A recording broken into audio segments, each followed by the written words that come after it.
Me queda acá. Ya, Ya, muy perfecto. buenos días, estimados y estimadas intervinientes, al público asistente, la Facultad de Derecho de la Universidad de Chile y el Departamento de Derecho Económico, a través de su magíster en Derecho Tributario y diplomado en Desarrollo de Proyectos Inmobiliarios y su tributación, les dan la más cordial bienvenida a la tercera sesión de debates tributarios titulada Impuesto Territorial en la Ley de Reconstrucción. Este ciclo busca abrir un espacio de conversación sobre algunas de las discusiones relevantes del escenario tributario actual, reuniendo distintas miradas académicas y profesionales en torno a temas de especial interés para el debate jurídico y económico. Durante la jornada de hoy abordaremos algunas de las principales modificaciones en materia de impuesto territorial contenidas en la denominada Ley de Reconstrucción Nacional. Y a propósito de esta propuesta de enmienda legal, revisaremos algunos problemas que presenta la regulación del impuesto territorial y del sistema de impugnación del avalúo de los bienes raíces. Para dar inicio a esta actividad, dejamos con ustedes a la directora del Departamento de Derecho Económico, la profesora María Pilar Navarro, quien entregará unas palabras iniciales. Profesora Navarro, le otorgamos la palabra. Muchas gracias, Cristóbal. Muy buenos días a todos y a todas. En nombre del Departamento de Derecho Económico de la Facultad de Derecho de la Universidad de Chile, les doy la más cordial bienvenida a tercera sesión del ciclo de charlas que hemos denominado debates tributarios. En esta ocasión, lo que haremos será revisar, a propósito del proyecto de ley que se encuentra en tramitación en el Congreso, los cambios que se proyectan al impuesto territorial y, a propósito de ello, aprovecharemos de revisar algunos problemas estructurales que tiene este impuesto a propósito de la determinación e impugnación de los avalúos de bienes raíces. Esta actividad es realizada en conjunto por el Magíster en Derecho Tributario y por el nuevo Diplomado en Desarrollo de Proyectos Inmobiliarios y su tributación. La realización de esta actividad refleja además una línea de trabajo que como facultad hemos desarrollado en el tiempo en lo que se refiere al análisis tributario en general y a la discusión que se ha generado a propósito del impuesto territorial en particular. En efecto, no es casualidad que esta sea la segunda actividad que se dedica al análisis del impuesto territorial en menos de un año, porque este impuesto ha sido objeto de distintos focos de discusión y de análisis. Es así como en la primera sesión lo que hicimos fue revisar un informe que había elaborado recientemente la Defensoría del Contribuyente respecto de este tributo. Y lo que hacemos hoy es revisar, a propósito de un cambio legal, una propuesta de cambio legal, nuevamente las líneas estructurales del impuesto territorial. Quiero destacar especialmente el panel que hoy nos acompaña. Todos los expositores participaron efectivamente como entrevistados y expertos académicos en la elaboración de ese informe que elaboró la Defensoría del Contribuyente y además han tenido participación en el Congreso Nacional, siendo consultados como expertos en materia de impuesto territorial. Con lo cual, creemos que el análisis que se realizará hoy será de gran valor y contribuirá, por cierto, al debate de este proyecto de ley en ciernes.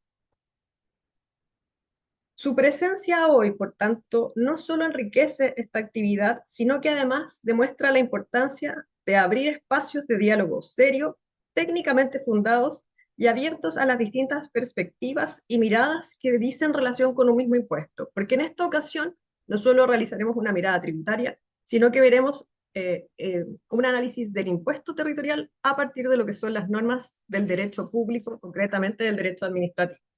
La universidad cree, como universidad pública que es, debe precisamente tener un rol de abrir debates, espacios de discusión académica rigurosa y oportuna, contribuyendo al debate público y a la posibilidad de influir en los proyectos de ley que hoy se tramitan.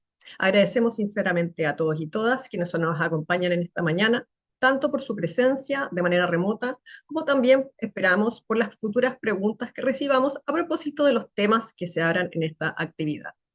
Muchas gracias.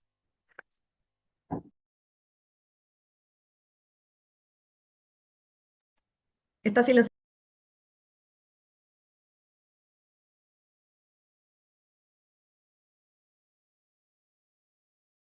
Desarrollo de proyectos inmobiliarios y su tributación, el señor Alejandro Bulleres, que nos comentará sobre el nuevo programa del Departamento de Derecho Económico denominado Diplomado en Desarrollo de Proyectos Inmobiliarios y su tributación. Muchas gracias, Cristóbal. Estimados participantes y asistentes, previo a dar inicio a esta tercera sesión, a dar inicio a las exposiciones de los distintos panelistas y a los comentarios que nos brindará el profesor Magasic, eh, les quiero compartir una excelente noticia que algo ya adelantó la directora del departamento, ¿ya? Atendió el creciente interés que se ha desarrollado en el rubro inmobiliario y el interés del actual gobierno en potenciar esta actividad y revitalizarla, surgió la necesidad de crear un programa de diploma de postítulo que permitiera analizar o dar una mirada interdisciplinaria, pero siempre desde el derecho respecto a esta actividad, ¿ya? Eh, y surge así la idea de crear el diploma de postítulo en desarrollo de proyectos inmobiliarios y su tributación, con el objeto de abordar desde las perspectivas del derecho comercial, del derecho civil, del derecho constitucional, administrativo y ambiental, así como del consumo, pero obviamente sin dejar de lado el aspecto tributario asociado a este rubro. Este programa considera la realización de 22 clases bajo una modalidad asincrónica, bajo una modalidad sincrónica, con clases expositivas por una parte y adicionalmente el análisis y desarrollo de casos prácticos y ejercicios con los estudiantes. En estas 22 sesiones que se estructuran a lo largo de 6 módulos se revisarán aspectos introductorios referidos a contabilidad, referidos a organización corporativa y organización jurídica, así como aspectos de derecho civil, consumidor y aspectos urbanísticos. A continuación, el siguiente módulo referido al impuesto a la renta no solamente analiza la tributación desde la perspectiva general, sino que también busca abordar la casuística dada por el decreto con fuerza de ley número 2 de 1959 sobre viviendas económicas, así como el impuesto que se produce al mayor valor con motivo de la enajenación a raíz de un cambio en el límite urbano asociado a los inmuebles, también conocida como la ley Cabal en su minuto. El tercer módulo referido al IVA inmobiliario, donde abordaremos no solamente la construcción de la base imponible, los hechos grabados asociados, sino que temáticas asociadas al leasing, asociadas al arrendamiento de bienes raíces y a otras operaciones vinculadas con inmuebles. A continuación, y con un lato desarrollo, se abordará lo referido al impuesto territorial, como cuarto módulo de este diploma. Y en esa ocasión se revisará no solamente la determinación del impuesto, sino que también las exenciones, vinculaciones del impuesto territorial con otros tributos, como es el caso del impuesto a la renta de primera categoría y del global complementario, así como también aspectos constitucionales, como es lo referido a la retroactividad del impuesto, o como es lo referido a una revisión de este tributo a lo largo de las distintas reformas que ha vivido nuestra Constitución, y finalmente la impugnación judicial y administrativa de este tributo. Los últimos dos módulos se refieren a el impacto de la propiedad inmobiliaria en otros impuestos, como es las patentes municipales y como es el impuesto a las herencias, donaciones y asignaciones. Y finalmente el cumplimiento tributario, donde se abordarán temáticas de elusión, de evasión del impuesto, tasación y planificación tributaria. Este diploma se estructura en 22 sesiones que iniciarán el 26 de agosto para terminar el 12 de noviembre del año en curso, ¿ya? Y las postulaciones se abrirán a contar de la segunda quincena del mes de junio hasta el 25 de agosto del presente año. Todos quedan cordialmente invitados, contamos con un gran cuerpo académico, tanto profesores de la Facultad de Derecho de la Universidad de Chile como de otras universidades donde destacan, por ejemplo, el profesor Gonzalo Polanco, don Teodoso Cayo, eh, así también se destaca a la profesora Patricia Toledo, al profesor Octavio Aguayo, y dentro de nuestra propia universidad, el profesor Alfredo Ugarte, Eduardo Morales, la propia profesora María Pilar Navarro y el profesor Jaime Phillips que nos acompañan en esta sesión. Eh, Todos quedan cordialmente invitados a postular y a ser parte de este diploma que se impartirá por primera vez en el segundo semestre de este año. Muchas gracias. Cristóbal. Muchas gracias, profesora Bulleres. Le recordamos al público asistente que puede realizar sus consultas o comentarios mediante la sección de preguntas y respuestas de Zoom, las cuales podrán ser respondidas al final de las exposiciones. Mm, mm,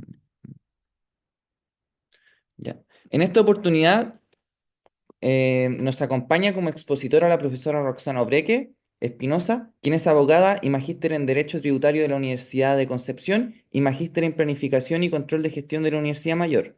La señora Obreque es profesora e investigadora de la Universidad Católica de Temuco y de la Universidad Autónoma de Chile y socia del estudio jurídico Obreque y Asesorías Consultorías Tributarias. Asimismo, nos acompaña como expositor el profesor Jaime Phillips Letelier, quien es abogado de la Pontificia Universidad Católica de Chile, magíster y doctor en Derecho por la Universidad de los Andes. El señor Phillips es profesor asistente del Departamento de Derecho Público de la Universidad de Chile y consultor del estudio jurídico González y Guzmán Abogados. Finalmente expondrá el profesor Álvaro Magasich Airola, quien es abogado de la Pontificia Universidad Católica de Valparaíso, máster y doctor en Derecho por la Universidad de Barcelona.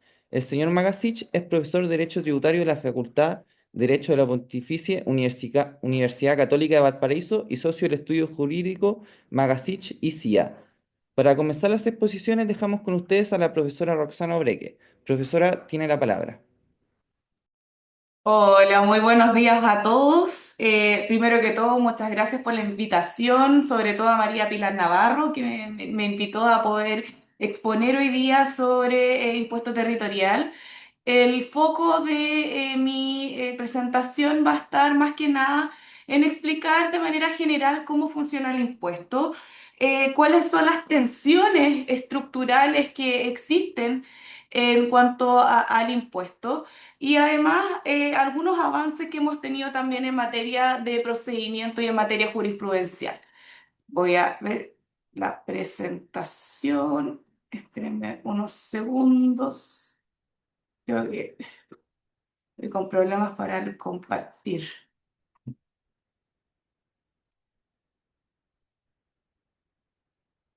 Ay, ya,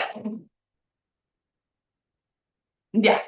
Bueno, la idea es poder revisar en su estructura el impuesto territorial, todas las reformas tributarias, incluso el proyecto de reforma tributaria actual, o sea, el de reconstrucción nacional, pero que tiene aspectos de reforma tributaria, no tocan el corazón del impuesto territorial. Sigue tal cual desde sus albores y en realidad, solo para efectos de introductorio, se trata de gravar el valor patrimonial que representa un bien raíz para una persona, ¿ya? O persona jurídica, según la ley 17.235 y a diferencia de los impuestos sujetos a declaración, que es la regla general, en nuestro ordenamiento jurídico, la base imponible en este caso y las normas técnicas para su determinación son fijadas en este caso por el Servicio de Impuestos Internos.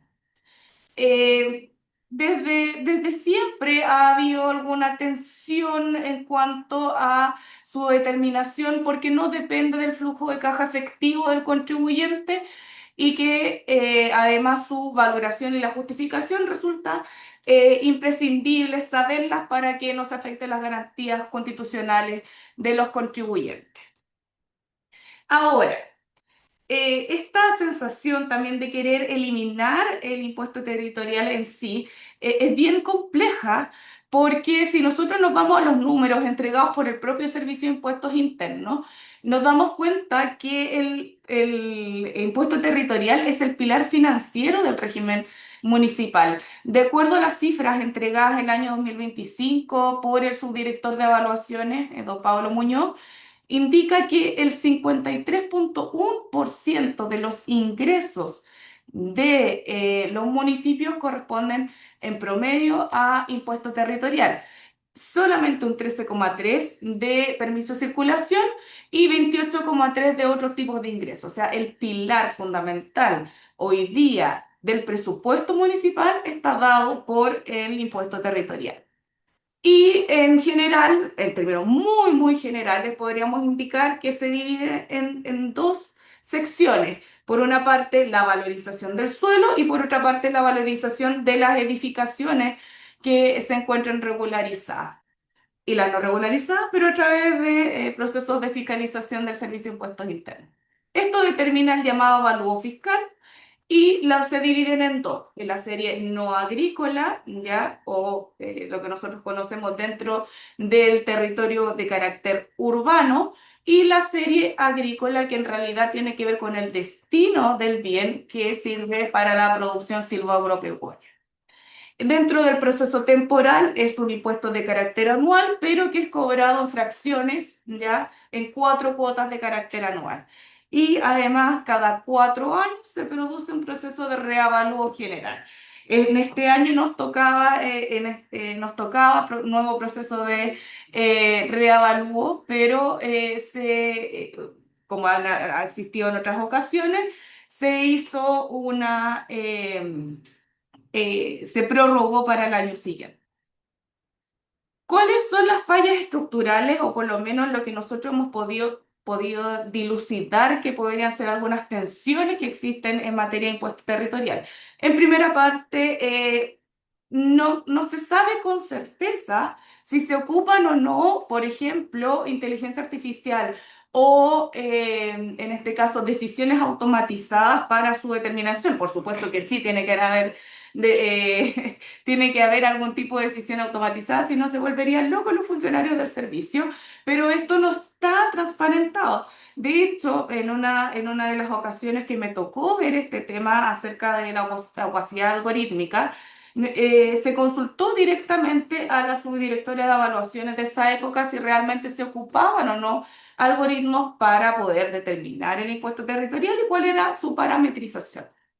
Y no tuvimos respuesta. De hecho, se envió por la Comisión de Agricultura en ese momento un oficio al Servicio de Impuestos Internos para que se pudiera contestar esta circunstancia. No tuvimos respuesta. Entre medio salió la subdirectora de evaluaciones. Entonces, en realidad, siempre ha quedado la incertidumbre de cómo se realiza este cálculo. No es que esté malo el uso de la inteligencia artificial, por supuesto que no ayuda a que los procesos sean mucho más rápidos, pero el tema es cómo lo determina y cuáles son los algoritmos que se utilizan para poder determinarlo. En cuanto a la serie agrícola, existe un problema eh, que ya se ha visualizado y que además no ha habido tanto avance como han habido en otros temas de información. Porque si nosotros nos vamos al mundo agrícola, la materialidad de los roles, primero que todo, no existe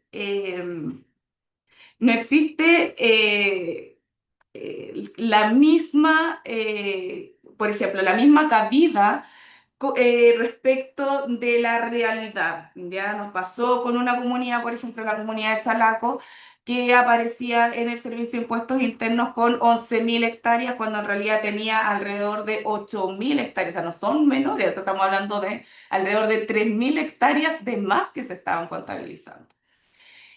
Además, el problema que existe de raíz es que las fuentes de información que tiene el Servicio de Impuestos Internos para la serie agrícola es a partir de CONADI, SIREN, etcétera, pero sobre todo de SIREN para efectos del cálculo de cuál es el tipo de uso de suelo del bien raíz determinado, ¿ya? Y todas estas fiscalizaciones y estas mediciones son casi de los años 80 que se ha ido actualizando, por supuesto que sí, pero se ha ido actualizando a través de, por así decirlo, drones, ya que vuelan a través de nuestro país, pero que lamentablemente no pueden determinar cuál es el suelo. O sea, se hace casi como si es que hay alguna fuente de agua cercana, ahí se le asigna algún tipo de categoría, pero no existen, por ejemplo, y nunca lo he visto, algún tipo de fiscalización a través de Calicata, por ejemplo. Además, en cuanto al acceso a la justicia, por supuesto que aquí tenemos una barrera de entrada. El acceso a la justicia en materia de impuesto territorial es una realidad. Hoy día, si nosotros vemos cuáles son las causas que se han fallado en materia de impuesto territorial, sobre todo a propósito después de la modificación que se introdujo a raíz de la ley de cumplimiento tributario, son en general serie agrícola y correspondientes a forestales. ¿Ya? Si nos vamos a la serie no agrícola o dentro de nuestros límites urbanos, ahí hay solamente alrededor de 5 fallos, si no me equivoco, que están dentro de este nuevo procedimiento, pero ninguno corresponde a un pequeño contribuyente. Ninguno. ¿Por qué será? Es la pregunta. Primero que todo, obviamente, la falta de profesionales que sean especialistas en la materia. En segundo lugar, los altos costos que tiene el acceso a estos profesionales, pero por sobre todo el alto costo de los peritajes. ¿Por qué? Porque entramos dentro de un juicio a ciegas. No sabemos lo que nos vamos a encontrar y por supuesto que tenemos que tener algún tipo de estudio previo que nos permita poder saber y conocer si existe algún tipo de causa posible antes de embarcar a nuestro cliente dentro de esta aventura.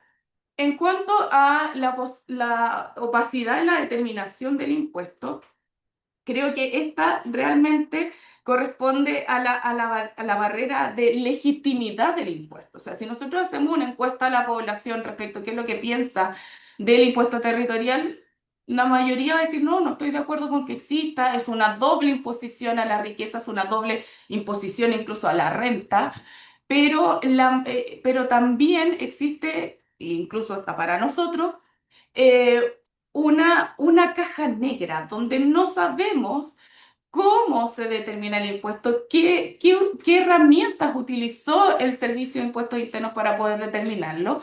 Y las resoluciones que nos entregan de todo ese procedimiento también no tienen la información suficiente como para que nosotros a través de un cálculo simple podamos efectuar algún tipo de fiscalización propia, por así decirlo, y eventualmente tal vez incluso acceder a la justicia si es que encontramos algún tipo de errores, ¿ya? Entonces, tenemos resoluciones genéricas, tenemos problemas que no sabemos cómo se parametriza estas decisiones automatizadas o si es que en realidad sí utiliza inteligencia artificial. De hecho, en este caso, la UDP, que está a cargo de los algoritmos públicos, ha señalado que el Servicio de Impuestos Internos tiende a señalar o a transparentar sus algoritmos de asistencia, pero no así sus algoritmos de fiscalización, porque señalan que nosotros no tendríamos por qué saberlo,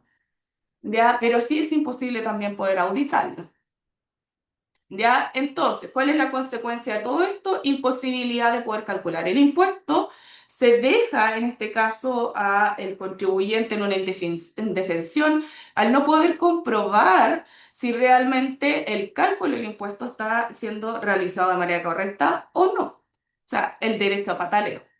Ya, en cuanto también a la estructura ya de la determinación del impuesto en sí, tenemos diferencias dentro de la serie agrícola y de la serie no agrícola. En la serie no agrícola tenemos un problema con las llamadas áreas homogéneas que no refleja, primero que todo, ni límites territoriales, porque en realidad se fijan, se supone, en teoría, de acuerdo a carácter técnico de la actividad que se desarrolla dentro de esa área, pero esos criterios económicos tampoco son exactos. O sea, por ejemplo, tengo una cuadra que la cuadra izquierda vende muchísimo más que la cuadra derecha, pero de acuerdo a la área homogénea pertenecen a la misma área y por lo tanto el metro cuadrado vale lo mismo, o sea, no refleja lo que corresponde a la realidad. Y en la serie agrícola, creo que ya lo he dicho hasta el cansancio, cuesta mucho que se encuentre bien categorizado cada uno de los terrenos. Los terrenos se dividen en ocho categorías generales, ¿ya? Desde la primera a la octava, que es la de menor calidad, ¿ya? Pero nosotros cuando nos vamos al mapa cartográfico del servicio e incluso en la resolución donde nos notifican de los reavalúos, no sabemos qué parte, por ejemplo, de mi terreno es primera, qué parte de mi terreno puede ser segunda, qué parte de mi terreno puede ser primera riego y así sucesivamente, ¿ya? También esto lo va a tomar Jaime, yo creo que va a tomar la posta muy rápidamente. Desde el año 2021, el Servicio de Impuestos Internos para la detección de construcciones no enroladas e incumplimientos a partir del impuesto territorial, ha implementado el uso de drones, ¿ya? Del punto de vista legal, se ampara en que ellos sí tienen el deber de resguardo de esta información personal, que no se va a utilizar para otros fines que no sean el de la determinación del impuesto y para fiscalización. También, bueno, en cuanto a... ay, sí, voy a ir muy rápido, no te preocupes, Pilar. En cuanto al laberinto para el contribuyente, en una primera etapa tenemos obviamente la simetría de recursos, ya lo que yo les indicaba, lo que sale, es muy costoso para el contribuyente común y corriente, el que va de a pie, poder acceder a, por ejemplo, un peritaje o hacer calicatas dentro de su terreno para poder alegar acerca de la calidad del suelo al cual se le está asignando. También, previo a la reforma, nosotros teníamos un problema estructural de carácter jurisdiccional y que era que nos, era casi imposible poder, poder componer estos tribunales especiales de alzada en algunas jurisdicciones, existiendo dilaciones, existiendo demoras en poder resolver de los recursos de apelación dentro del procedimiento especial de avalúo, que ya era muy complejo poder, poder pasar su admisibilidad y además poder cumplir con lo señalado en el artículo 149 y siguiente. Ya. Pero tenemos avances procesales a raíz de la ley de cumplimiento tributario, en donde se elimina este procedimiento especial de reclamo y se integra con condiciones específicas dentro del procedimiento general de reclamaciones. O sea, existe un avance en la tutela judicial efectiva, así lo hemos visto también en los últimos fallos, en donde en realidad se han acogido varios por justamente esta apertura a este procedimiento y además en específico en la causal número 1 que se amplió muchísimo más para poder atacar y encontrar también ciertos puntos en donde podemos litigar respecto a la calidad del suelo, respecto a también las dimensiones de las construcciones. Ya respecto a dónde está el estancamiento material, nos introducen modificaciones para transparentar la determinación matemática del impuesto, si bien nosotros hemos avanzado mucho con la Defensoría del Contribuyente, a quien agradezco muchísimo, acerca de que se han logrado acuerdos con el Servicio de Impuesto Interno. Hoy día tenemos un apartado especial de mis bienes raíces, tenemos además mucha más información al contribuyente, pero aún no tenemos la información que a nosotros nos interesa, que corresponde a cómo se determina matemáticamente el impuesto. Por lo tanto, si no tenemos esta transparencia, las resoluciones, por supuesto, del Servicio de Impuesto Interno seguirán siendo actos administrativos genéricos y seguimos con el tema de que no se obedece a una operatoria matemática simple que permita que nosotros de manera fácil podamos acceder y a poder comprobar que realmente el impuesto se encuentre bien calculado. Voy a seguir ya. En cuanto a las grandes ventajas que tiene el impuesto territorial, se trata de un impuesto con una capacidad recaudatoria excepcional, es un impuesto geolocalizado, altamente inelástico, difícil de eludir. Su cobro resulta indispensable para poder cumplir con el funcionamiento de los servicios municipales. Pero estas grandes ventajas no pueden ser a costa de los derechos de los contribuyentes, no puede ser a costa tampoco de la transparencia y además también no puede ser en contra de incluso hasta los derechos personales de los contribuyentes. Entonces, hay que repensar, por supuesto que sí, la arquitectura del impuesto, se tiene que explicar algorítmicamente, tiene que haber muchísimo rigor topográfico real. Yo sé que esto es una quimera porque los recursos estatales no son infinitos, pero sí sería ideal poder contar con muchísima mayor información acerca de la calidad del suelo de cada uno de los roles que se están determinando y además las resoluciones deben ser claras y tenemos derecho a la información. Eso es todo, Pilar, espero no haberme pasado mucho.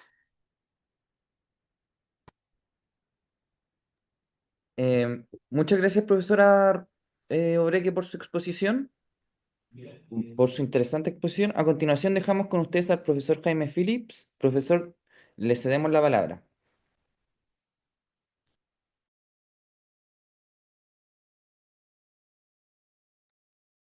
Muchas gracias, Cristóbal, y también quería dar mi agradecimiento especialmente a Pilar por la invitación a participar en este conversatorio y bueno, a todos quienes asisten a esta hora de la mañana a dialogar sobre este tema tan interesante que es el impuesto territorial. Yo les quería contar que mi, mi especialidad, como decía Pilar, es más bien el derecho administrativo, derecho público general, y me he ido, bueno, interesando por algunos temas tributarios, ya que muchas veces veo que en la administración de algunos tributos, como vamos a ver a propósito del impuesto territorial, las normas legales se interpretan, por así decirlo, como en forma aislada del resto del derecho público. Entonces, en ese contexto uno va encontrando algunos vacíos en cuanto al, por ejemplo, procedimiento administrativo, fundamentación de las decisiones, normas sobre fiscalización, potestades de fiscalización y cómo se tienen que concretar en la práctica, que si uno mira el problema como solo desde el derecho tributario, quizás no va a lograr como tantas garantías y tantos resguardos frente a actuaciones de la autoridad administrativa. Entonces, mi foco, digamos, desde el punto de vista es desde el derecho público general, desde el derecho administrativo y intentando ver cómo pueden entrar los principios del procedimiento que regulan la toma de decisiones, la fiscalización, los efectos del acto administrativo en la decisión, en la toma de decisiones en materia impositiva. Y bueno, el tema de la exposición, el tema central es la retroactividad del impuesto territorial, es decir, la aplicación retroactiva de las tasaciones, que es un tema que me ha llamado siempre mucho la atención y que va muy en línea de cómo conseguir una defensa jurídica frente a una tasación que se aplica con efecto retroactivo desde los principios del derecho público. Porque como les decía, muchas veces se interpreta la ley de impuesto territorial como una especie de isla a la cual no le entra muchas veces el artículo 26 del Código Tributario, no le entra la ley de procedimiento administrativo, no le entra las garantías de reserva de ley en materia de fiscalización o de derechos fundamentales del contribuyente. Y esto se basa en un trabajo que publiqué con unos colegas en la revista de la Universidad Católica de Derecho Administrativo Económico, que si lo pueden ver aquí se llama justamente la fiscalización y retroactividad del impuesto territorial ante el derecho administrativo.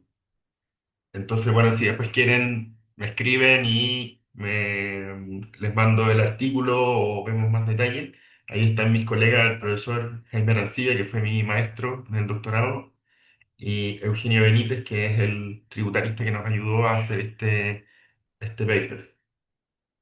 Entonces, la idea, justamente como muestra el título, es pensar cómo los principios del derecho público pueden ingresar y ser como una herramienta eficaz en el control de algunas decisiones de la administración tributaria. Em, Quisiera ahora volver a la presentación. Ahí estamos. El, Esta investigación que está ahí, bueno, marcado en verde, es el conflicto que se produce cuando hay un desfase, como decía Roxana, justamente, entre el hecho que genera un cambio en la valoración del inmueble, es decir, hechos o circunstancias que influyen en el valor del inmueble, pero claro, desde ese hecho muchas veces transcurren más de bastantes años hasta que el valor es actualizado y por lo tanto se produce un desfase entre el hecho generador del tributo y la actualización del valor fiscal. Y como decía Roxana, claro, idealmente la ley de impuesto territorial debes actualizar los valores cada 4 años, pero en la práctica eso no ocurre, sino que muchas veces se demora mucho más de 4 años, y por eso muchas veces el contribuyente es sorprendido con una actualización del valor fiscal que dista mucho del valor anterior, y eso además viene acompañado de un giro suplementario como consecuencia de la aplicación retroactiva, puesto que el artículo 13 de la Ley de Impuesto Territorial permitiría la aplicación, la actualización del valor desde el momento del hecho que genera el cambio de valoración y no desde el momento en que entra en vigencia la nueva tasación. Es decir, hay una retroactividad establecida por ley del acto administrativo, que es un caso bien singular. No es algo tan frecuente que el legislador implemente una herramienta como ese. Ahí el director del Departamento de Derecho Público les manda un saludo que viene ahí llegando a mi oficina, ¿cierto? Obviamente antes llegó a la universidad. Y, pero además de eso, ¿cierto? Ese es el tema que yo me he abocado más, pero con ocasión de la investigación sobre retroactividad y aplicación de este artículo 13, claro, hemos, como decía Roxana, los tres, Jaime Aracibia y junto con Eugenio, pudimos notar otras cosas también, como por ejemplo la falta de fundamentación de las tasaciones. Roxana, ¿cierto? Ahí explicaba que era muy frecuente que uno no pudiera saber cómo se calculaba el valor fiscal y eso obedece a una política, algo que Impuestos Internos está haciendo que se desconoce, pero del punto de vista administrativo, del acto administrativo que contiene la tasación, se traduce en un acto que en una o dos líneas explica que señala que aumentó el valor sin dar mayor fundamentación. Entonces, ese tipo de decisión eh, tiene un fuerte flanco desde el punto de vista del deber de fundamentación de los actos administrativos en la ley 19.880.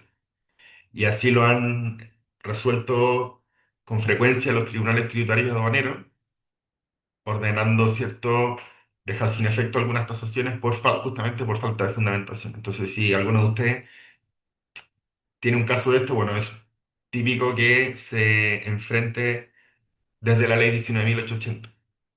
Y además, antes de la reforma procesal que explicó Roxana, claro, existía como una especie como de laberinto procesal que muchas veces impedía la corrección de algunos vicios en las tasaciones, pero hoy en día con esta unificación del procedimiento de reclamo en torno a al procedimiento general, va a ser mucho más, la ley procesal habilita más fácilmente la protección de derechos frente a este tipo de sociedades.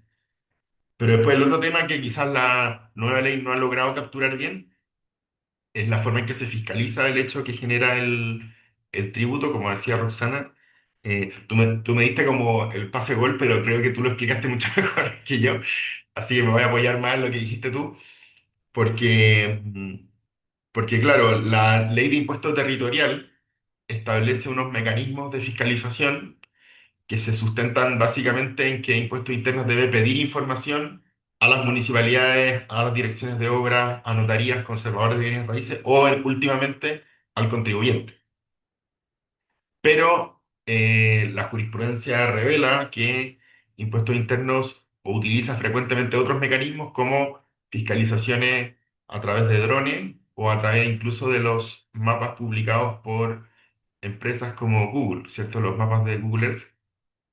Entonces, eso genera también un tema con si el principio de legalidad tolera este tipo de actuaciones, que ahí uno puede como debatir si es que para fiscalizar con un dron o a través de estos mapas públicos se necesita habilitación legal, pero ciertamente lo que quizás escapa un poco ya a la juridicidad en los casos en que lo que se fiscaliza es el hogar de las personas. Y ahí hay un fuerte reparo desde el punto de vista de la inviolabilidad del hogar y de las comunicaciones de las personas. Y para ciertamente tener una fiscalización en esa línea tendría que tener una habilitación legal. El, volviendo al tema de la retroactividad, esto es como lo que me gustaría intentar hacer ahora es contarles un poco cómo podemos como ocupar el derecho administrativo y el derecho constitucional en la defensa de casos de impuesto territorial, que justamente es eh, lo que intentamos hacer con Jaime Arancibia y con Eugenio en el paper. Y esto es como ¿cierto? Una pincelada para que se tienten a leerlo, obviamente, y lo descarguen y lo citen en sus escritos. a ver si les hace sentido a los tribunales tributarios de manera. Y, por ejemplo, uno de los argumentos que ya les expliqué un poco, el artículo 13 de la Ley de Impuesto Territorial, y que uno podría cuestionar esa aplicación retroactiva desde la norma más general del artículo 26 del Código Tributario. Pero creo que eso es algo que desde el punto de vista tributario, creo que la gente que se especializa en esta área conoce bien esa tensión entre la buena fe tributaria y el cambio intempestivo o retroactivo de la tasación. Pero, por ejemplo, un argumento que utiliza frecuentemente impuestos internos es que la tasación del bien raíz tiene la naturaleza de un acto administrativo declarativo. Es decir, que una tasación que que entra en vigencia el año 2026, por ejemplo, y que actualiza el valor de un tributo, de un inmueble, perdón, cuyo valor aumentó, por ejemplo, dada la construcción de nueva infraestructura cercana al terreno, por ejemplo, una estación de metro, se anunció y aumentó el valor o mejoró la plusvalía por alguna razón. Entonces esa tasación para impuesto interno lo que hace es declarar lo que el contribuyente en realidad desde el momento del hecho debió pagar. Es decir, tiene una función de simplemente constatar que ocurrió el hecho que hizo aumentar el valor y argumentando adicionalmente que en realidad el contribuyente, desde el momento en que ocurrió el hecho que incidió en el cambio de valor, el contribuyente estaba pagando de menos, estaba pagando un impuesto menor del que realmente correspondía. Y la única defensa que acepta impuesto interno en contra de esa retroactividad sería la prescripción.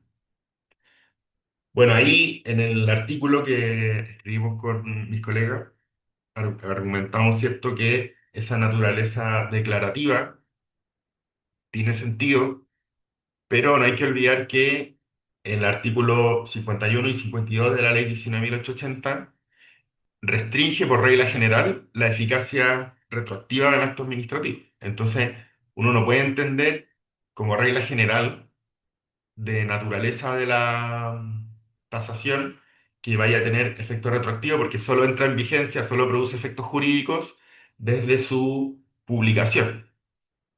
Y por lo tanto, aunque la tasación lo que viene a hacer es reconocer un hecho que incidió en el valor del inmueble, un hecho pasado que incidió en el valor del inmueble, eso no hace que la tasación original sea antijurídica o pueda ser reemplazada con efectos retroactivos. Por otro lado, y el segundo argumento que suele esgrimir impuestos internos para sostener esta retroactividad es que el contribuyente tiene un deber de información respecto de las circunstancias que inciden en el valor del predio. Es decir, que el contribuyente es quien debe mantener al día, por así decirlo, impuestos internos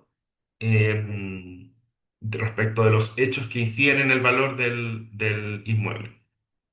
Entonces ahí nuevamente uno podría decir, bueno, ¿qué puede decir el derecho público respecto de esto? Bueno, ese deber general que sostiene el servicio se concreta en una resolución del servicio donde, apoyándose en una norma de la Ley de Impuestos Territorial que le permite solicitar información al contribuyente para determinar el valor del predio, Impuestos Internos de algún modo señala que el contribuyente simplemente tiene el deber de enviar toda la información que esté a su disposición para determinar el valor del inmueble.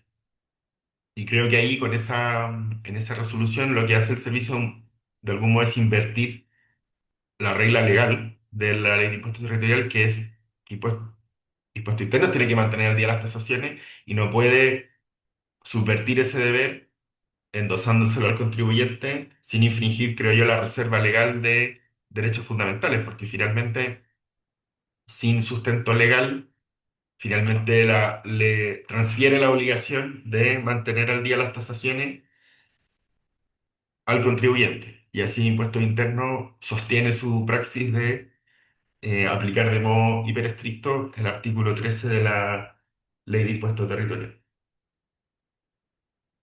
Bien, eso es mi presentación. Entonces, como ven, mi idea es ir viendo cómo, si les hace sentido a ustedes que estos principios del derecho constitucional y administrativo vayan entrando en la valoración y en la fiscalización y aplicación del impuesto territorial. Y quedo atento a sus comentarios si quieren seguir conversando. Muchas gracias. Muchas gracias, profesor Phillips, por su exposición. Le recordamos al público asistente que puede realizar sus consultas o comentarios mediante la sección de preguntas y respuestas de Zoom, las cuales podrán ser respondidas al finalizar las exposiciones. Para finalizar, dejamos con ustedes al profesor Álvaro Magasish, quien también es profesor del programa de Diplomado en Desarrollo de Proyectos Inmobiliarios y su tributación. Profesor, tiene la palabra. Eh, Hola, buenos días, digamos, igual que Rosana, igual que Jaime, agradecer a la Universidad de Chile y especialmente, digamos, a Pilar por esta oportunidad que nos da de conversar acerca de un impuesto que durante mucho tiempo estaba en las catacumbas y que hace algunos años ha salido de las mismas y ha empezado a tomar eh, una importancia significativa, especialmente por los altos valores que hoy día se pagan por este tributo. ¿M? Yo voy a hablar específicamente de la ley de reconstrucción. Y en la ley de reconstrucción hay un solo tema referido al impuesto territorial, que es el llamado beneficio a los adultos mayores. ¿M? Eh, la ley 20.732 estableció una exención a favor de los adultos mayores vulnerables. ¿Qué se entiende por adulto mayor vulnerable? Era una persona mayor de 60, mujer o hombre de 65 años, que tenga ingresos inferiores al primer tramo exento o al tramo exento del impuesto global complementario 13,5 UTA, o que se encuentre ubicado en el segundo tramo, si ustedes quieren, o en el primer tramo, dependiendo cómo lo miramos, del impuesto global complementario, este que va entre las 13,5 y 30 UTA, es decir, aproximadamente 24 millones de pesos hacia abajo. Ingresos anuales, se considera que una persona que tiene más de 60 años las mujeres, más de 65 años los hombres, están en esta situación de adulto mayor vulnerable. ¿Mm? Pero luego el tributo, la exención estableció un requisito de carácter objetivo. ¿Mm? Varios requisitos que tienen que ver ya no con las calidades del sujeto, sino que con circunstancias que afectan el inmueble propiamente. ¿Mm?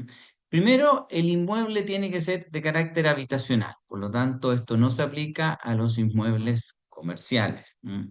Segundo, el inmueble tiene que estar inscrito a nombre del beneficiario, es decir, a nombre de la persona mayor de 65, de 60 o 65 años, o con su familia en el caso de que haya existido una sucesión. ¿Mm?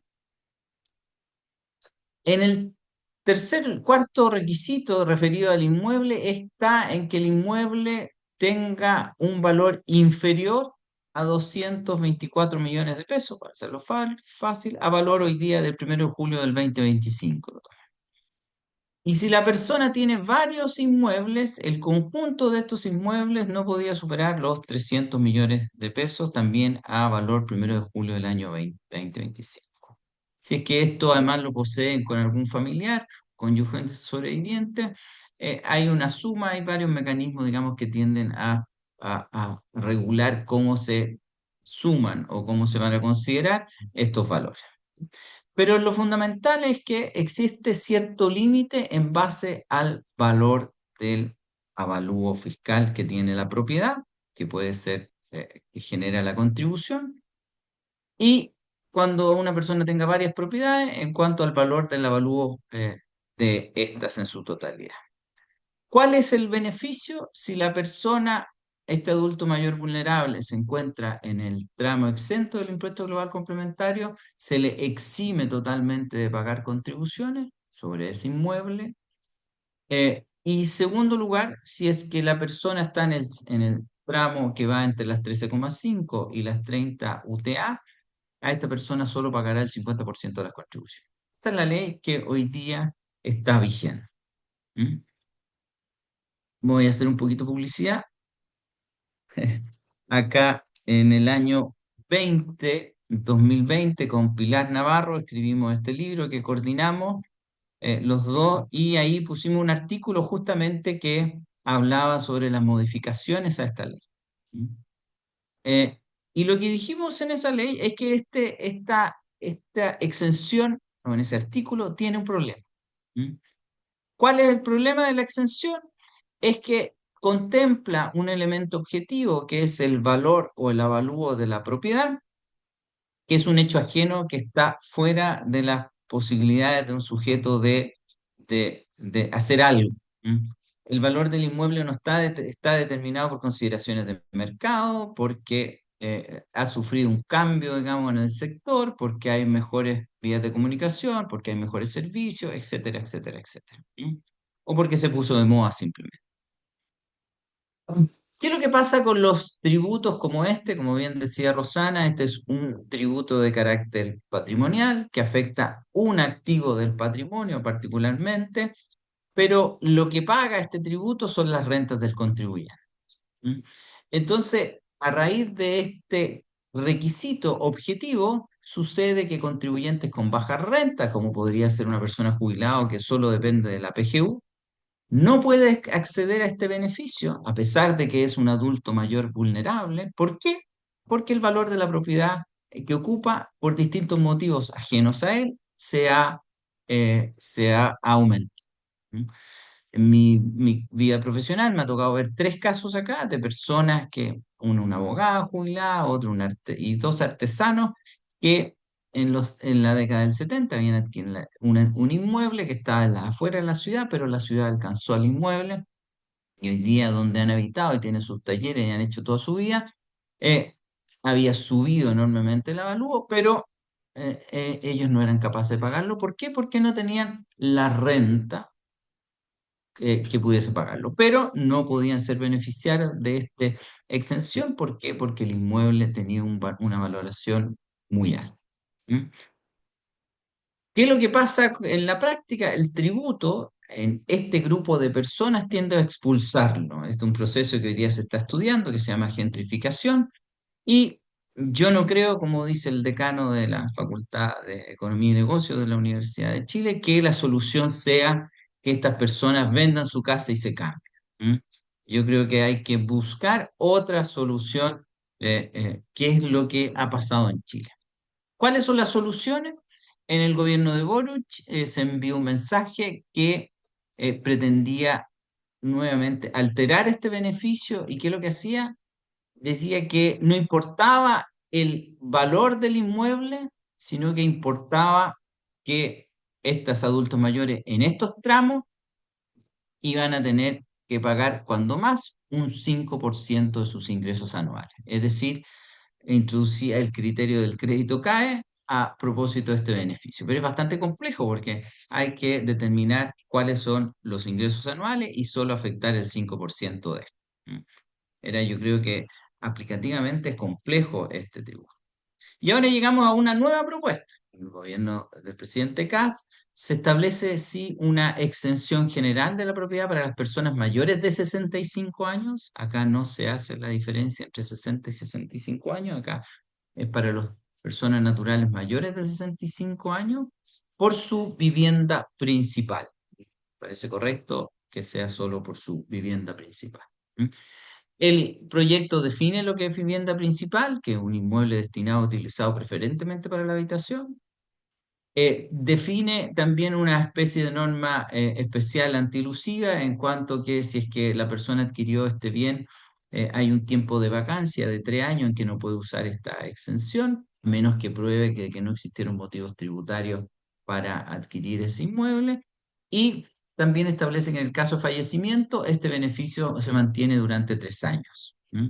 Se regula de esta manera. Uno podrá cuestionar algunas regulaciones, pero se establece una exención de carácter general. Frente a esto han habido una serie de críticas muy importantes. Tres críticas que yo pongo acá. Uno es que se afectan las rentas municipales. Hay que recordar, como bien decía Rosana, que las rentas municipales, uno de los principales ingresos que tiene son la que proviene de contribuciones. La totalidad de la recaudación de las contribuciones de bienes raíces va a favor de los municipios. Un 40 o un 35%, dependiendo del municipio, como dice la ley de rentas municipales, queda en el municipio, es un ingreso propio del municipio, y el resto, es decir, el 65 o el 60%, va al Fondo Común Municipal, que se distribuye entre todos los 345 municipios del país en base a criterios de solidaridad. Yo me di el trabajo ayer de mirar cuáles son los ingresos totales del año 2024, porque esos están disponibles. Lo reí en la revista que mide, que es dependiendo de la DIPRE, que mide cuáles son los ingresos municipales, y el total del año 2024 fueron 8.000 millones de pesos, digamos.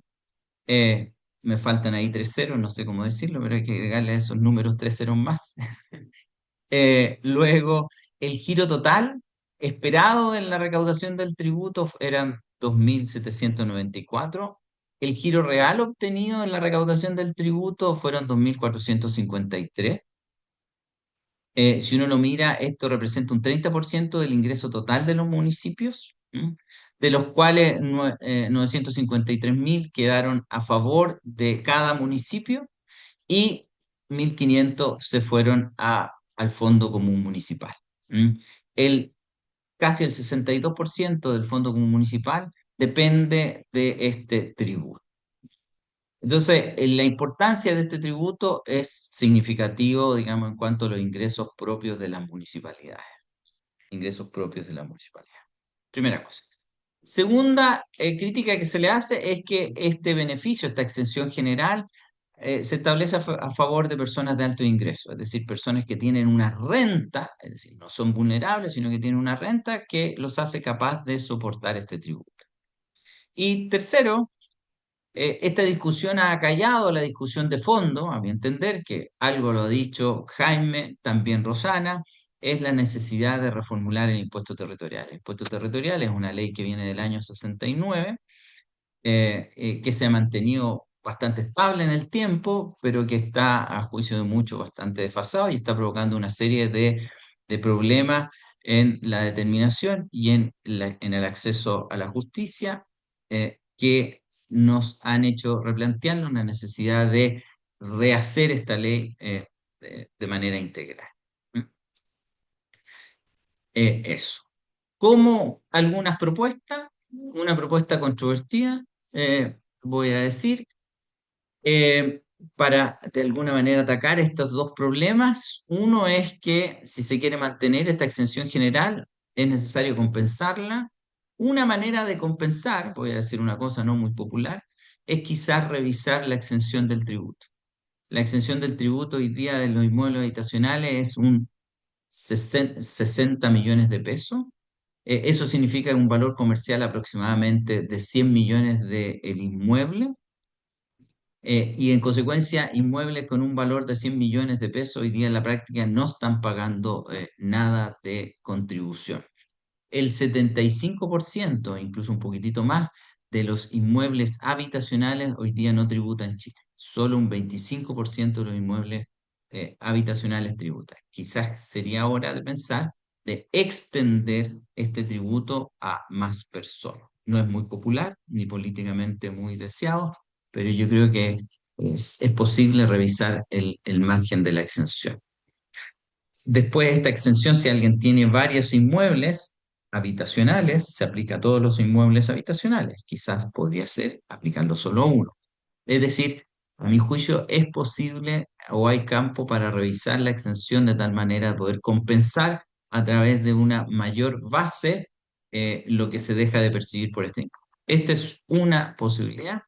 La otra posibilidad es lo que ha anunciado el gobierno, que es compensar esto eh, a través del Fondo Común Municipal, pero ojo que hay los ingresos propios, que yo dije que eran 900.000 millones de pesos, eso no se compensa. Y hay que buscar la manera también de compensar eso en cada uno de los municipios.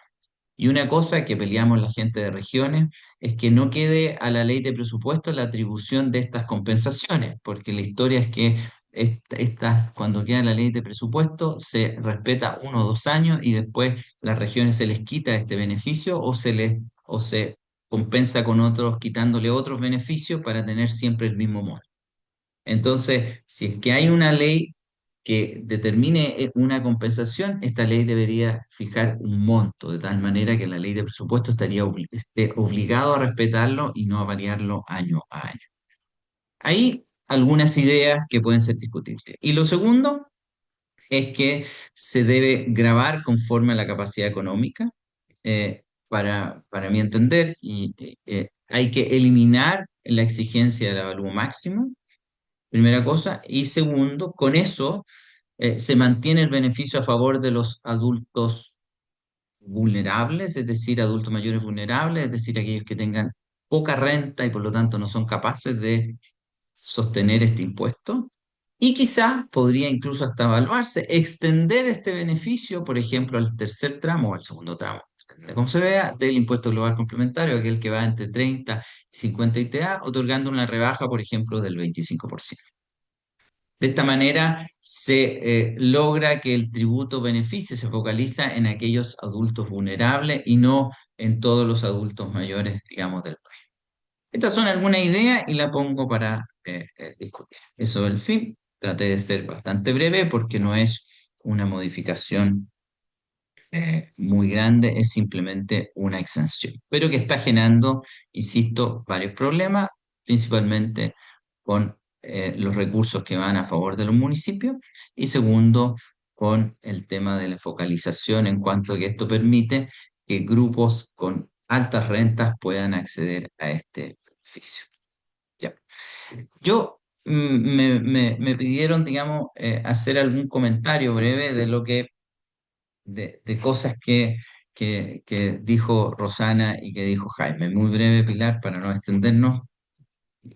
Eh, en el caso de Rosana, yo concuerdo plenamente que en Chile existe una opacidad algorítmica que yo simplemente lo he dicho, el mecanismo como el Servicio de Impuesto Interno asigna valores tanto a los terrenos como a las construcciones es un mecanismo mágico. Nadie sabe cómo lo hace. ¿Mm? Eh, Llegamos ahí a un cuento de Walt Disney. Entonces, y eso afecta varios principios constitucionales, la igualdad, la legalidad, etcétera. ¿Mm? Entonces, hay una primera etapa que es la asignación de valores a los metros cuadrados y a las construcciones, que es algo que no está correctamente definido. Esto es lo que yo creo que de alguna manera Rosana llamaba opacidad algorítmica. ¿Mm?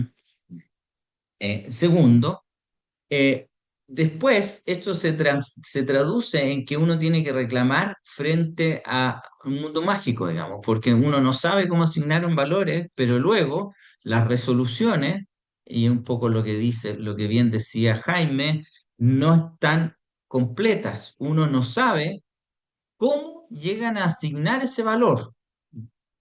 ¿Cómo llegan a asignar ese valor? Uno ya no sabe cómo fijaron el metro cuadrado y tampoco sabe cómo asignan el valor a cada propiedad. ¿Mm? Y el contribuyente tiene que defenderse contra algo que es invisible.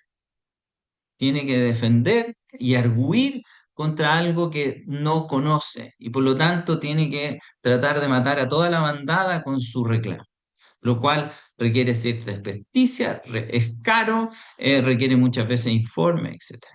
Y tercero, hay un alto costo en la prueba. Rosana, digamos que yo sé que se especializa en temas agrícolas, ella sabe que en las contribuciones de temas agrícolas muchas veces piden informes técnicos que son carísimos, exigiendo calicatas, digamos, cada cierta distancia o en determinada altura o para abajo, para arriba del cerro, que hace que se requiera una inversión importante en ese informe técnico. ¿Mm? Y en eso, esos tres motivos, esas tres razones yo concuerdo. No se fundamenta cómo se asignan los valores, no está claro. No está claro, falta de motivación, como bien decía Jaime en el acto, es decir, en la manera como se aplican esos valores al caso concreto. Y tercero, hay un problema en la defensa de las personas por los altos costos que esto significa. ¿M? Pero yo creo que, y acá me voy a tomar de Jaime, que el tema de la incorporación del derecho administrativo en el derecho tributario ha sido esencial en lo último. Eh, y yo creo que todo esto se juega en la motivación. Eh, y es un poco lo que les quería preguntar, porque si es que un juez aplicara correctamente hoy día los derechos del contribuyente, tendría que decir que la mayoría de estos actos administrativos que vienen del Servicio de Impuesto Interno no están motivados. ¿Por qué? Porque no se sabe cómo se asignaron esos valores. Dos, no se sabe cómo se aplicaron esos valores al caso concreto. ¿Mm? Y eso se denota en ese momento que es la emisión del acto administrativo que se notifica al contribuyente. ¿Mm?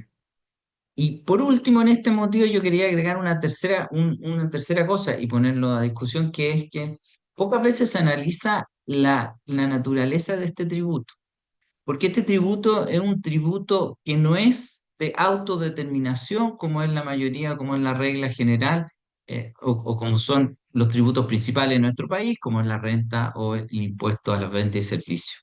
Este es un tributo donde el que determina el tributo es el Servicio de Impuesto Interno. Por lo tanto, a mi entender, quien debe argumentar que está bien determinado en las etapas probatorias y en las etapas administrativas no es el contribuyente, es el Servicio de Impuestos Internos. ¿Mm? Es él que debe dar cuenta de lo que él mismo hizo. ¿Mm? Y acá, Jaime, estoy pidiendo una lógica administrativa. Y lo que pasa es que el Servicio de Impuesto Interno, cuando resuelve, te dice, usted no logró acreditar que el bien agrícola, digamos, era 8 o era 7. Eh, pero el Servicio de Impuesto Interno nunca me ha dicho cómo él fijó eso. Entonces, yo lo que tengo que hacer es destruir la afirmación del Servicio de Impuesto Interno. Pero lo que se hace en los juicios es que se invierte esta carga y se le está exigiendo al contribuyente que demuestre algo que él no tiene que demostrar. El que debe demostrar que está bien calculado eso es el Servicio de Impuesto Interno. Y acá, a mi entender, también para criticar el Poder Judicial, los jueces no asumen esta carga. Tienen metido en su cabeza la carga tradicional de que es el contribuyente el que debe comprobar lo que él afirmó. Y eso es así en los impuestos a la renta y eso es así en el impuesto a la venta y servicios. Pero no es así en este tributo que tiene una naturaleza, una lógica distinta. Y lo mismo pasa, a mi entender, Jaime, en el tema de la retroactividad. ¿Mm? Eso, quería hacer esos comentarios, Pilar, y dejar abierta, digamos, la conversación a Jaime y Rosario.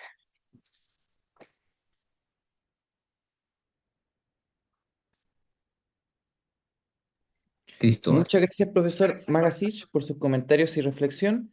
Informamos al público asistente que está habilitada la sección de preguntas y respuestas de la plataforma para que puedan realizar sus consultas o comentarios a nuestros expositores. Dicho lo anterior, damos iniciada la sesión de preguntas y respuestas. Como primera pregunta, Matías Vera, en su estado actual, ¿el impuesto territorial satisface el principio constitucional de legalidad tributaria, en específico de reserva legal y elementos de su hecho grabado? Voy a pasar a leer la siguiente pregunta. Adicionalmente, a la revisión del monto mínimo de exención, ¿considera necesario revisar otros tipos de exenciones, como por ejemplo los cementerios, parques que no son municipales y que generan rentas como cualquier otro negocio? Y tercera pregunta, desde la Unión Panamericana de Asociaciones de Valuación UPAV y la Asociación de Tasadores de Chile, ASACH, consideramos que el CID debería externalizar la valorización de puesto que el sí no puede ser juez y parte. Adicionalmente, este impuesto territorial deberá ir alineado con otros impuestos, es decir, ser revisado anualmente para recoger el valor de mercado con sus respectivas variaciones. ¿Cuál es su postura al respecto? Esa creo que va dirigida al profesor Álvaro Magasich. El resto de preguntas son generales si alguien la quisiera responder, uno de los profesores. Jaime Phillips tiene la palabra, profesor. Muchas gracias, Cristóbal, y gracias, Álvaro, también. Yo podría contestar un poco, y me voy a referir brevemente, bueno, a la pregunta de Álvaro, a la pregunta del de Matías Vera sobre la constitucionalidad y me gustaría hablar también de lo que comentan desde la UPAP y de la Asociación de Tasadores, que me parece un planteamiento bien interesante. Entonces, respecto de la naturaleza del tributo, como dice Álvaro, claramente la ley de impuesto territorial es bien contundente en establecer que quien determina el tributo es el Servicio de Impuesto Interno. Pero desde el punto de vista administrativo, creo que hay una barrera que hay que superar en relación con la impugnación por falta de fundamentación, que es la tensión que se genera entre la fundamentación del acto y la presunción de legalidad del acto administrativo.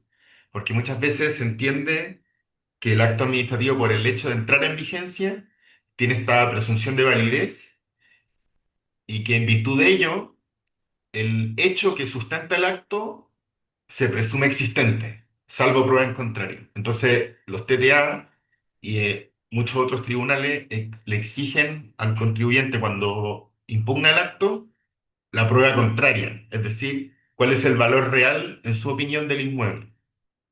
Pero ahí creo yo hay que distinguir dos planos, ¿cierto? Que es, una cosa es que el juez derribe el acto de tasación por su manifiesta falta de fundamentación y le ordena al servicio dictar un nuevo acto. Y otra cosa distinta es el caso de un acto bien fundamentado que el contribuyente busca derribar con la prueba contraria. Entonces ahí es donde se confunden las cosas y no corresponde que el juez puede dejar sin efecto un acto por falta de fundamentación, aun cuando el contribuyente no traiga la prueba del hecho negativo. Porque lo que tiene que fijarse es si el acto está bien fundamentado y en caso de que lo esté, bueno, ahí la única alternativa para derribarlo sería con la prueba del hecho contrario. Entonces hay dos planos que a veces se confunden en cómo se interpreta esta presunción de validez, con la cual yo me he interiorizado bastante porque hay un doctorando aquí en la escuela que está trabajando este tema. Entonces, si después quieren saber más, podemos contactarnos. Oh, Después, disculpe que lo interrumpa, profesor Phillips. sí, Profesor Álvaro, ¿podría realizar su respuesta antes de que se Sí, retire? perdona adelante. Jaime, que me tengo que retirar yo porque tengo una reunión. Gracias Sí, por el aviso. Jaime, a ver, brevemente, la reserva de ley, yo en lo particular, la reserva legal, existe un fallo histórico que es el fallo del Estadio Palestino con el Servicio de Impuesto Interno 718, si no me equivoco, del rol del año 2008, donde ya se pronunció sobre el principio de legalidad y dijo que se respetaba el principio de legalidad, dado que el artículo 4 de la Ley de Impuesto Territorial hace una remisión detallada del tributo. Yo no comparto mucho esa opinión, pero es la opinión del Tribunal Constitucional desde hace bastante tiempo. ¿M? Y la ha mantenido. Además, hay un problema político, y también lo voy a decir, si es que uno declara inconstitucional este impuesto, digamos, ya sabemos que el 30-40% del financiamiento de las municipalidades podría caer. Y eso yo creo, no sé si un tribunal constitucional estaría dispuesto a aceptarlo. Pero eso es un tema más político que jurídico. ¿Ya? Primer tema. Segundo tema, en cómo rehacer un tributo, en cómo hacer que un tributo fije realmente los valores de las propiedades. Yo, dos parámetros respecto a a lo que se preguntaba en la Asociación de Tasadores. Uno, el Servicio de Impuesto Interno siempre debe evaluar bastante más abajo el avalúo fiscal que el valor de mercado. ¿M? Porque el valor de mercado es una mera expectativa. ¿Eh? Y en consecuencia, el tributo tiene que estar abajo. Me parece bien que el Servicio de Impuesto Interno en la tasación de este año que iba a ser, que hoy día dejó sin efecto, haya expuesto por primera vez lo que considera correcto. Pues, ¿qué es lo que considera correcto? Que el avalúo fiscal no debe ser superior al 60% del avalúo comercial. Lo dijo expresamente. ¿Eh? Los que nos dedicamos un poco a esto sabemos que internamente era el criterio que manejaba, pero era un criterio constitucionario, un criterio que no tenía forma, que no tenía expresión. En cambio, en la resolución que emitió el año pasado a propósito de de la retasación de este año, se estableció eso como criterio, que es un criterio correcto a mi entender. Y en que en otros países, como en España, también está regulado expresamente, digamos. No puede nunca el valor de avalúo fiscal ser igual al valor de mercado, siempre tiene que ser menos, y me parece que un criterio bajo el 40% es un criterio aceptable desde un punto de vista mercantil. Podríamos discutir si 40, 35 o 50, digamos, pero es una discusión de esa naturaleza, primera cosa. Segundo, yo creo que en la evaluación, la antigua ley de impuestos territoriales, esta del año 69, establecía que el Servicio de Impuesto Interno proponía a grupos que se ubicaban en cada región y en cada comuna una tasación. ¿Mm? Yo creo que eso sería bueno volver a reeditar y que frente a esa propuesta del Servicio de Impuesto Interno, las comunas y las regiones se pronunciaban, porque hoy día da la impresión de que son técnicos de Santiago los que fijan los valores, digamos, y muchas veces desconocen lo que pasa en las regiones, incluso desconocen lo que pasa en muchas partes de la región metropolitana. Entonces, yo creo que de esta manera se podría aquilatar entre el Servicio de Impuesto Interno y un grupo representativo de las regiones y de la ciudadanía. Sin lugar a dudas van a estar los tasadores ahí, este mecanismo. Y yo no estoy de acuerdo que sea año a año. A mí me parece que debería ser cada 5 años. Antiguamente era cada 10, después se bajó a 5, después se bajó a 4. Yo creo que debería ser cada 5 años para tener cierta estabilidad tributaria, digamos, en la manera como se define el tributo. Eso, muy brevemente, y perdonen, me tengo que retirar porque mi jefe de acá me llamó, el jefe de la universidad me llamó, así que me tengo que retirar. Así que gracias nuevamente, Pilar, gracias Rosana, gracias Gracias, Jaime por Álvaro. compartir este momento. Gracias, Cristóbal, por la dirección. Eso, que Muchas tengan un buen gracias. día. Nos vemos.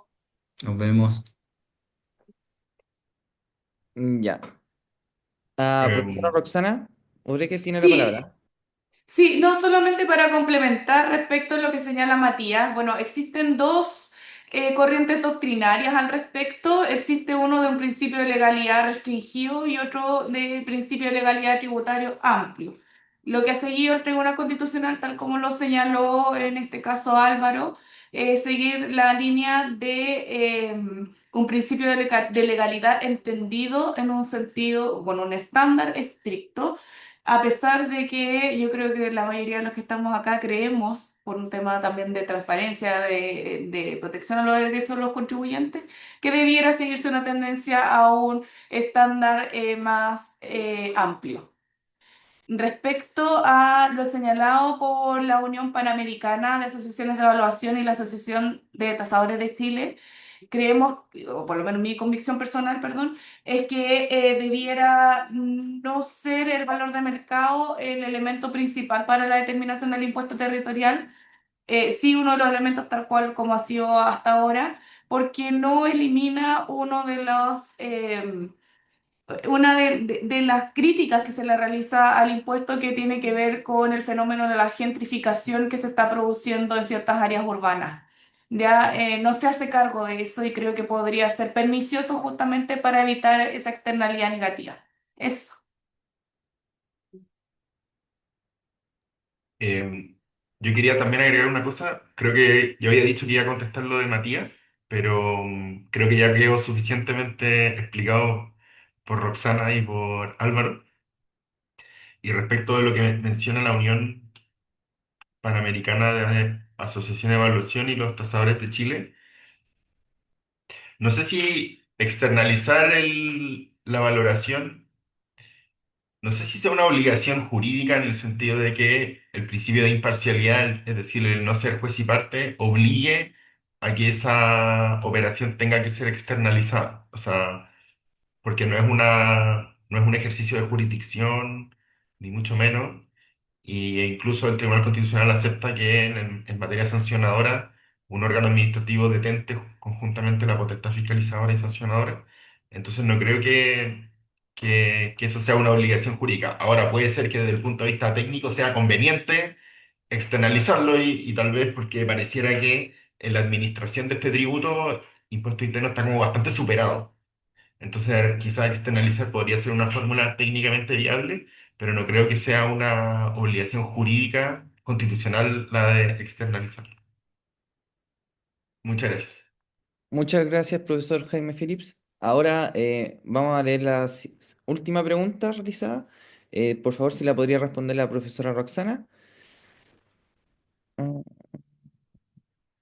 eh, ¿Cómo se evitaría que esta extensión sea utilizada con fines de planificación tributaria familiar, por ejemplo, transfiriendo inmuebles a adultos mayores para dejar de pagar este impuesto? Sobre la presentación del profesor Magasillo.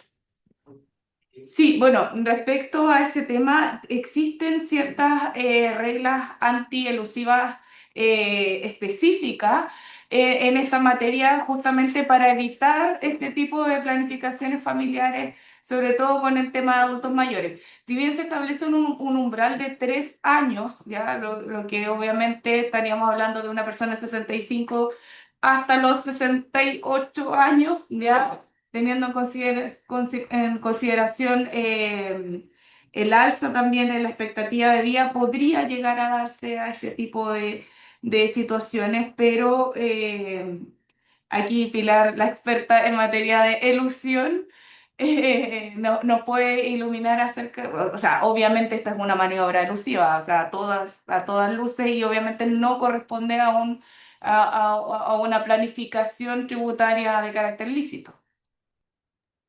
Así los panelistas están de acuerdo con que yo pueda referirme muy brevemente a esto. No sé si tengo como su Por permiso. supuesto, Ya, directora.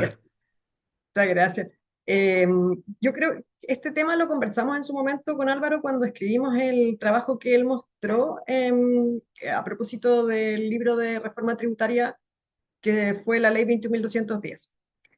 Y la conclusión a la que llegamos es muy parecida a la que comentaba la profesora Roxana Oreque, que es que efectivamente la legislación además tiene norma general antielusiva, ¿cierto? Y desde esa perspectiva, el Servicio de Impuestos Internos puede cuestionar no solo que los contribuyentes, a través de planificaciones que pueden caer dentro de lo que es un abuso de las formas jurídicas o directamente simulación, eviten una realización de derechos grabados, sino que también se puede actuar sobre beneficios tributarios. Y en este caso, no creo que haya mayores inconvenientes, si es que el Servicio de Impuestos Internos lo fundamenta bien, por cierto, y aquí volvemos al tema de la fundamentación y al hecho de que es él el que tiene que ir a pedir a un tribunal que declare que hay abuso de la forma jurídica o simulación. Yo creo que esto se podría entender y probar en juicio que es simulado o abusivo. El punto es que yo no sé si lo va a hacer teniendo en cuenta, lo- ya no existe un umbral, ¿cierto?, de diferencia de impuestos que yo tenga que identificar, pero sí la ley habla de una diferencia a nivel de base imponible. Y entonces ese pudiera ser un límite, porque como hemos visto, los avalúos de los bienes raíces tampoco son en exceso altos, ¿cierto? Y habría que ver cuánto es el impacto que esto genera en la base imponible. Eso, muchas gracias a los panelistas. Muchas gracias, profesora María Pilar. Mm, Bien, damos por finalizado el bloque de preguntas. Agradecemos nuevamente a la profesora Roxana Obreque, al profesor Jaime Phillips y al profesor Álvaro Magasich por sus valiosas intervenciones, así como a todas las personas que nos acompañaron el día de hoy en esta tercera sesión de debates tributarios. Los invitamos a revisar el programa detallado del nuevo diplomado en desarrollo de proyectos inmobiliarios y su tributación, el cual será impartido durante el segundo semestre de este año. De igual forma, los invitamos a seguir las próximas actividades de extensión organizadas por el Departamento de Derecho Económico de la Facultad de Derecho de la Universidad de Chile. Entre ellas la cuarta sesión del ciclo de debates tributarios que se realizarán próximamente y las quintas jornadas del Instituto Chileno de Derecho Tributario que tendrá lugar el día 2 de junio en la facultad a partir de las 8:30. Con esto damos por finalizada la actividad. Muy buenos días a todos y que tengan una linda semana. Muchas gracias por participar. Muchas Muchas gracias, que estén muy gracias. bien. Muchas Gracias. gracias. Chao. Hasta luego, Nos gracias. vemos.